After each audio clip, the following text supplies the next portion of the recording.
नमस्कार विद्यार्थी मित्रांनो, माझे नाव Shrimati Suvarna Pandharnath Dhamane, MA SET, KTHM college Nashik, राज्यशास्त्र विभाग। विद्यार्थ्यांनो, आज आपण राजकीय समाजशास्त्र या विषयाचा दुसरं प्रकरण बघत आहोत। दुसरं प्रकरण आहे बौद्धिक आधार। यामध्ये मॅक्स वेबरचे सामाजिक क्रियांविषयीचे विचार आपण मागील लेक्चरमध्ये बघितले आहेत। आता या लेक्चरमध्ये त्यांचे अधिकार विषयक विचार आपण बघणार आहोत। मॅक्स वेबरने आपल्या विचारांद्वारे समाजातील वर्चस्व संबंध स्पष्ट करण्याचा प्रयत्न केला आहे। समाजात निर्माण होणाऱ्या सत्ता संबंधांचा वेबरने शास्त्रीय पद्धतीने आढावा घेऊन आपला अधिकार विषयक सिद्धांत स्पष्ट केला आहे। वेबरच्या विचारांमध्ये त्याच्या अधिकार विषयक सिद्धांतास महत्त्वाचे स्थान आहे। व्यक्ती आज्ञापालन का करतात याचे उत्तर शोधण्याचा प्रयत्न वेबर करतो। त्यातून त्याने सत्ता व अधिकार या दोन संकल्पनांमधील फरक स्पष्ट केला आहे। त्यामुळे त्याच्या अधिकार विषयक सिद्धांताचा आढावा घेणे आवश्यक आहे। वेबरचा अधिकार विषयक सिद्धांत स्पष्ट करताना सत्ता व अधिकार यातील फरक स्पष्ट करणं आवश्यक आहे। पुढील मुद्द्यांच्या आधारे आपण या संबंधींच्या विचाराचा आढावा घेता येईल। प्रथमतः सत्ता। वेबरच्या मतानुसार सत्ता म्हणजे अधिबलांचा धाक दाखवून इतरांकडून इच्छित कृती करून घेण्याची क्षमता होय। सत्तेचा वापर करत असताना समोरच्या व्यक्तीकडून त्याच्या इच्छेविरुद्ध एखादी कृती करून घेतली जात असते। त्यामुळे सत्तेच्या वापरातून सक्ती सूचित होत असते। दंडशक्तीचा कार्यक्षमपणे वापर करणे व समोरच्याच्या कमकुवत बाजूचा फायदा घेणे या गोष्टींना सत्तेच्या संदर्भात महत्त्व दिले जाते। सर्वसाधारणपणे इतरांच्या कृतीवर अपेक्षित असे परिणाम घडवून आणण्याची क्षमता म्हणजे सत्ता होय। दुसरा आहे अधिकार किंवा अधिसत्ता। ज्यांच्यावर सत्ता वापरली जाते त्यांना तो सत्ता वापर मान्य असला म्हणजे सत्तेचा वापर अधिमान्य बनतो। अशा अधिमान्य सत्ता वापरास अधिकार किंवा अधिसत्ता असे म्हटले जाते। अधिकार देणाऱ्या व्यक्तीच्या आज्ञा पाळल्या जातात कारण तिला अशा आज्ञा देण्याचा अधिकार आहे हे संबंधितांनी मान्य केलेले असते। म्हणजेच अधिसत्ता ही स्वखुशीने दिलेल्या मान्यतेवर आधारित असते। सत्ता आणि अधिसत्ता या दोन्हींद्वारे व्यक्तिव्यक्तींमध्ये वर्चस्व संबंध निर्माण होतात। मात्र या वर्चस्व संबंधांना जेव्हा अधिमान्यता प्राप्त होते तेव्हा तो अधिकार बनतो। आता सत्तेला अधिमान्यता दिली की ती अधिसत्ता बनते असा संकुचित दृष्टिकोन पारंपरिक राज्यशास्त्रात आढळतो। वास्तविक सत्ता आणि अधिसत्ता हे सामाजिक वर्तनांचे नियंत्रण करणारे दोन भिन्न मार्ग आहेत। सत्ताधारी व्यक्ती जेव्हा आपण जे काही करतो आणि इतरांना ते करण्यासाठी भाग पाडतो या संबंधीची कारणे पटवून देतात तेव्हा त्यांच्या या क्षमतेला आणि आज्ञा देण्याच्या अधिकाराला अधिसत्ता म्हणतो। अधिसत्तेत बलप्रयोग, सक्ती, आमिषे यांचा वापर केला जात नाही। अधिसत्तेकडून आलेल्या आदेशांचं पालन लोकांकडून सहजपणे, अनौपचारिकपणे होत असते, कारण अधिसत्तेला कायदेशीर मान्यता असते. तसेच अधिसत्तेकडून आलेल्या आज्ञा, आदेश लोकांना न्याय व योग्य वाटतात, त्यामुळे ते त्या आदेशाचं पालन करतात. सत्ता आणि अधिसत्ता या दोन्ही संकल्पनांमधील मूलभूत फरक असा की सत्तेत दंडशक्तीचा, बळाचा वापर केला जातो. जेव्हा लोक आज्ञांचे पालन करीत नाहीत, तेव्हा दंडशक्तीचा वापर करून लोकांकडून आज्ञापालन घडवून आणले जाते. अधिसत्तेत शक्तीचा वापर करावा लागत नाही, कारण अधिसत्ता धारकांची निर्णय क्षमता, त्यांनी घेतलेले निर्णय, त्यांनी दिलेले आदेश लोकांना मान्य असतात. त्यामुळे या निर्णयांची, आदेशाची अंमलबजावणी होते. लोकांना अधिसत्ता कायदेशीर व श्रेष्ठ वाटत असते. मॅक्स वेबरने सत्तेला अधिमान्यता प्राप्त होऊन अधिसत्ता कशी निर्माण होते या दृष्टिकोनातून अधिसत्तेचे म्हणजेच अधिकाराचे 3 प्रकार सांगितलेले आहेत. समाजात काही व्यक्तींच्या हातात अधिकार असतात आणि अशा व्यक्ती स्वतःच्या इच्छेप्रमाणे इतरांना वर्तन करण्यास भाग पाडतात. वेबरने समाजात काही व्यक्तींना प्राप्त होणारे अधिकार कोणत्या कारणामुळे प्राप्त होतात याचे विश्लेषण केले आहे. वेबरने अधिकारांचे 3 प्रमुख प्रकार सांगितले आहेत. पहिला अधिकार आहे पारंपरिक आधार. प्रथा, परंपरा, वंशत्व या आधारावर मिळणारे अधिकार हे पारंपरिक अधिकार मानले जातात. पूर्वीच्या काळात अशा प्रकारच्या अधिकारांचे वर्चस्व होते. वारसा पद्धतीने हे अधिकार एका पिढीकडून दुसऱ्या पिढीला प्राप्त होत असतात. आदिम जनजातीच्या टोळी राज्यातील प्रमुखांची अधिसत्ता ही पारंपरिक स्वरूपाची होती. राजकीय प्रथा, परंपरा, वंशपरंपरा याद्वारे अधिसत्ता प्राप्त होत असते. पितृसत्ताक कुटुंब पद्धती, पित्याला मिळणारे अधिकार हे पारंपरिक स्वरूपाचे असतात. हे अधिकार कायद्याने निर्माण होत नसल्यामुळे त्यांचे स्वरूप, व्याप्ती किंवा परिणामकारकता याबाबत अनिश्चितता असते. या अधिकारांचे पालन केवळ परंपरांचा आदर राखण्याच्या भावनेतून होत असतो. याशिवाय राजेशाहीत मिळणारे अधिकार हे पारंपरिक अधिकार मानले जातात, कारण राजाचा मुलगा उत्तराधिकारी ठरत असतो. परंपरा हा या अधिकारांचा महत्त्वाचा स्रोत आहे. लोक प्रचलित परंपरेकडे अशा प्रकारचे अधिकार मान्य करतात. पारंपरिक अधिकारांचे विश्लेषण म्हणजे हे अधिकार कायदेशीर दृष्टीने समर्थनीय आहेत की नाही हे तपासून पाहता येत नाही. तसेच कायदेशीर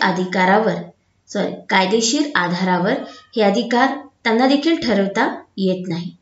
हे अधिकार केवळ परंपरेतून आलेल्या दर्जांवर अवलंबून असतात. दुसरे अधिकार आहे कायदेशीर अधिकार. यात कायदेशीर अधिकार म्हणजे विधिजन्य अधिकार असेही म्हणतात. जे अधिकार कायदा, हुकुमनामा, ठराव याद्वारे प्राप्त होत असतात त्यांना कायदेशीर अधिकार म्हणून ओळखले जाते. आधुनिक काळात हे अधिकार उच्च निश्चितेच्या व श्रेष्ठ कनिष्ठतेच्या तत्वावर आधारलेले असतात. नोकरशाही यंत्रणेचे अधिकार हे संयुक्तिक अधिकाराचे सर्वोत्कृष्ट उदाहरण आहे. हे अधिकार राज्यसंस्थेद्वारे प्राप्त होत असतात. राज्यकर्त्याची गुणवत्ता, शौर्य, कार्यक्षमता, लोकप्रियता, कर्तव्य दक्षता आणि प्रभाव अशा निकषावर निवड होते. राजकीय सत्तेची योग्यता, विश्वासार्हता आणि परिणामकारकता विचारात घेऊन लोकांची स्वीकृती व मान्यता मिळते. अशा अधिकाराला वैधानिक अधिष्ठान असते. वैधानिक अधिसत्तेला राज्यघटनेचा आधार असतो. संविधानानुसार पदाचे अधिकार निर्धारित केले जातात. राज्यघटनेनुसार पदाला महत्त्व असते. वैधानिक अधिसत्तेला घटनात्मक नियमांचे पालन करावे लागते. उदाहरणार्थ राष्ट्रपती, पंतप्रधान, राज्यपाल यांना घटनात्मक नियमांच्या मर्यादा असतात. वैधानिक विवेक अधिसत्तेला लोकांची संमती असते, कारण घटनेतील नियम तसेच विधिमंडळाने संमत केलेले कायदे हे न्याय, अन्याय, नैतिकता, अनैतिकता या गोष्टींचा विचार करून केलेले असतात. त्यामुळे अशा कायद्यांचे स्वरूप विवेकी व वैधानिक स्वरूपांचे असते आणि राज्यातील लोकांचा वैधानिक सत्तेवर अधिक विश्वास असतो. व्यक्तीला जे अधिकार व्यक्तिनिरपेक्ष अशा कायद्याने मिळतात, अशा अधिकारांचा आधारच कायदेशीर अधिकार आहे. असे अधिकार हे व्यक्तींना ती भूषवित असलेल्या विशिष्ट पदांमुळे प्राप्त झालेले असतात. त्यामुळे हे अधिकार ती व्यक्ती जोपर्यंत पदावर असते तोपर्यंतच उपभोगू शकते. हे अधिकार व्यक्तींना काही नियमानुसार प्राप्त झालेले असतात. त्यामुळे या अधिकारांचे स्वरूप आणि वापराच्या मर्यादा निश्चित असतात. ज्या क्षेत्राच्या संदर्भात त्यांना ते मिळालेले असतात त्याच क्षेत्रापुरते ते त्याचा वापर करू शकतात. उदाहरणार्थ न्यायाधीश म्हणून एखाद्या व्यक्तीला मिळणारे अधिकार ती व्यक्ती ज्या न्यायालयामध्ये न्यायाधीश पदावर काम करत असते तेवढ्यापुरतेच ते मर्यादित असतात. न्यायालयाच्या बाहेर ते नसतात. तसेच ज्या क्षणी ती व्यक्ती त्या पदावरून दूर होते त्या क्षणी हे अधिकार संपुष्टात येतात. अशा प्रकारे हे कायदेशीर अधिकार समाजामध्ये आपल्याला दिसून येतात. तिसरा अधिकाराचा प्रकार येतो दिव्य वलयांकित अधिकार. समाजात व्यक्तींना काही अधिकार त्यांच्या अंगी असणाऱ्या अलौकिक अशा दैवी गुणांमुळे प्राप्त होत असतात. असे अधिकार व्यक्तींना सहजपणे प्राप्त होत नाहीत. त्यासाठी सतत साधना, प्रयत्न आणि काही प्रमाणात प्रचार करण्याची जरुरी असते. त्यांना स्वतःच्या अंगच्या गुणाची समाजाला प्रचिती आणून द्यावी लागते. उदाहरणार्थ नेता, महंत, योद्धा इत्यादी अशा व्यक्तींना मिळणारे अधिकार त्यांच्या अंगी असणाऱ्या दुर्मिळ अपवादात्मक गुणांमुळे प्राप्त झालेले असतात. अशा व्यक्ती या परमेश्वरी अंश आहेत अशी याबाबतची श्रद्धा असते व यामुळे अशा व्यक्तींच्या आज्ञांचे पालन समाजामध्ये होत असते. हे अधिकार व्यक्तींना कायद्याने मिळालेले नसतात. त्यामुळे परंपरागत अधिकारांप्रमाणे या अधिकारांवरती मर्यादा नसतात. या अधिकारांचे स्वरूप हे नेहमी अस्थिर असते, कारण समाजाला जोपर्यंत व्यक्तीच्या या गुणांचा अनुभव येत असतो तोपर्यंतच ते तिला मिळत राहतात. यामुळे अधिकार टिकवण्यासाठी व्यक्तीला तिच्या अंगी असलेल्या गुणांची समाजाला सतत प्रचिती आणून द्यावी लागते. ज्या क्षणी ही गोष्ट शक्य होत नाही किंवा व्यक्तीला तिचे दिव्य गुण सोडून गेले आहेत याची समाजात खात्री होते त्या क्षणी व्यक्तीचे अधिकार संपुष्टात येतात. काही वेळा दैवी गुणांमुळे मिळणाऱ्या अधिकारांचे रूपांतर पारंपरिक आणि कायदेशीर अधिकारांमध्ये होत असते. आपल्या त्या क्षेत्रातील विलक्षण कर्तृत्व गाजवल्यामुळे व्यक्तींना हे वलयांकित किंवा करिश्माई अधिकार मिळत असतात. उदाहरणार्थ महात्मा गांधी, नेल्सन मंडेला, इंदिरा गांधी यासारख्या व्यक्ती आपल्या अलौकिक व्यक्तिमत्वांमुळे त्या अधिकारास पात्र ठरल्या आहेत. अशा पद्धतीने व्यक्ती स्वबळावर एक प्रकारे स्वतःची एक संमोहक आणि दिव्य वलय असा जनतेवर प्रभाव निर्माण करत असतात आणि त्याच आधारावर त्यांची ती सत्ता, त्यांचा तो अधिकार टिकून राहिलेला आपल्याला दिसून येतो. अशा प्रकारे या प्रत्येक प्रकारच्या अधिकाराच्या अंमलबजावणीसाठी वेगवेगळ्या प्रकारचा अधिकार वर्ग असतो आणि त्यातून विशिष्ट प्रकारचा सत्ता संघर्ष निर्माण होतो. सत्ता संघर्ष हाच या राजकारणाचा गाभा आहे. परंपरागत अधिकार पद्धतीत शासनकर्त्याचा अधिकार त्याच्या सहनिवासी लोकांकडून वापरला जातो. राजघराण्याचा अधिकार या प्रकारचा असतो. या प्रकारच्या अधिकाराची विभागणी मांडलिक व उमराव घराण्यात केली जाते. हे दुय्यम अधिकारीच स्वइच्छेने प्रमुखांशी आज्ञापालनाच्या कराराने बांधलेले असतात. पेशव्यांचे शिंदे, होळकरांसारखे सरदार या प्रकारचे दुय्यम अधिकारी होते. तशाच या पद्धतीत वारसदार ही निश्चितच असतो. दुसरं, वलयांकित अधिकार पद्धतीत नेत्याला शिक्षागणांची मदत असते.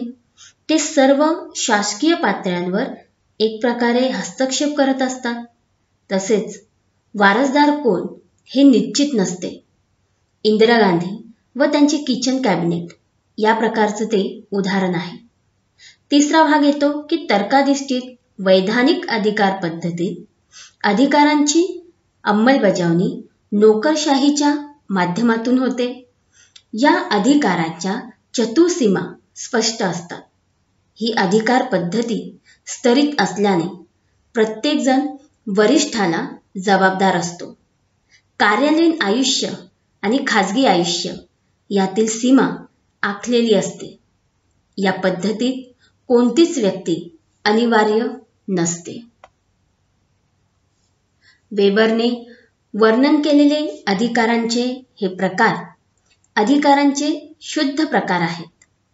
याचा अर्थ समाजात केवळ कायदेशीर, पारंपरिक किंवा करिश्माई म्हणजेच दिव्य वलयांकित यामुळे व्यक्तींना अधिकार मिळालेले आढळत नाही. प्रत्यक्षात व्यक्तींना मिळालेले अधिकार या भिन्न प्रकारांच्या मिश्रणातून प्राप्त झालेले असतात. उदाहरणार्थ हिटलरला प्राप्त झालेले अधिकार त्याच्या अंगी असलेल्या दैवी गुणांमुळे बरेचसे मिळालेले होते. परंतु याचबरोबर त्याला कायद्याचे आणि परंपरांचे पाठबळ होते. त्याने कायद्याने निवडणूक जिंकली होती. तसेच तो ज्या वंशात जन्माला आला होता त्या पारंपरिक वंशाभिमानाचाही त्याला अधिकारावर येण्यास उपयोग झाला होता. हीच गोष्ट इंदिरा गांधी यांच्याबाबत सांगता येईल. त्यांच्याकडे समाजावर प्रभाव पाडण्याची अलौकिक शक्ती होती. याचबरोबर त्यांनी निवडणुका जिंकल्या होत्या आणि त्यांच्या मागे नेहरू घराण्याची परंपरा होती. वेबरच्या अधिकारांच्या प्रकारांचे विश्लेषण महत्त्वाचे आहे, कारण त्याने या अधिकारांचा विचार केवळ नेत्याला अंगी असणाऱ्या गुणांच्या संदर्भात केलेला नाही, तर नेता आणि त्यांचे अनुयायी यांच्यामधील परस्पर संबंधांच्या संदर्भात केला आहे. आणि याच आधारावर आजचे राजकारण आणि समाजकारण जे आहे ते प्रभावित होताना आपल्याला दिसून येते. अशा प्रकारे मॅक्स वेबरने मांडलेले अधिकारांचे जे प्रकार आहेत ते समाजामध्ये आजही कमी अधिक प्रमाणात आढळतात. मात्र जे वैधानिक अधिकार पद्धती आहे आणि जी काही नोकरशाही शासन पद्धती आपण बघतो त्यामध्ये वलयांकित व परंपरागत नेतृत्व हे यांच्या अधिकार पद्धतीमध्ये नीट बसत नाही. कायदेशीर अधिकारांना आज जास्त महत्त्व आहे.